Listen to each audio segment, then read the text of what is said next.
as we get closer to tonight's game, the action on the field isn't the only thing that draws viewers. Some folks like to tune in to see the commercials, right? Oh, of course. That's one of my biggest draws.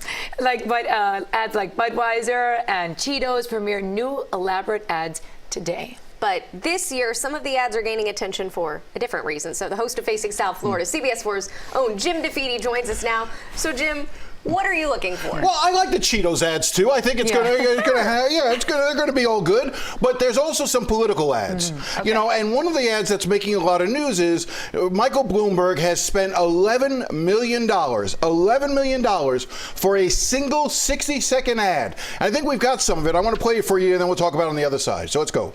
George started playing football when he was 4 years old. He would wake up every Saturday ready for the game. That became our life. He'd had aspirations about going to the NFL. On a Friday morning, George was shot. George didn't survive. When I heard Mike Les stepping into the ring, I thought, now we have a dog in the fight. I know Mike is not afraid of the gun lobby. They're scared of him. So a very powerful ad. Michael Bloomberg has the money and the resources. He already spent $250 million, investing another $11 million in this ad, trying to draw a contrast. He doesn't mention Donald Trump by name. It's just simply his work on behalf of gun legislation and really sort of step out on that issue. He hopes that connects. And one of the things I'll note is that there was the woman that was featured in that ad obviously is a real mother. Women are going to be the key to this year's election. They often are. And so that's, again, Michael Bloomberg reaching out to women. President Trump will also be spending a lot of money. What's his message? So Donald Trump has an ad as well that'll be running in the Super Bowl. In a second, I'm going to play it, and then we could talk a little bit about what his message is. But look at the contrast between the two ads. Let's play that Donald Trump ad now.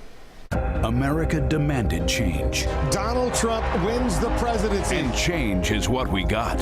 Under President Trump, America is stronger, safer, and more prosperous than ever before. Best wage growth I think we've seen in almost a decade. Unemployment rate sinking to a 49-year low. Unemployment for African Americans fell to a new low. Unemployment for Hispanics hit an all-time record low. So as you can see, you've got a real dichotomy there. Michael Bloomberg setting a very somber tone.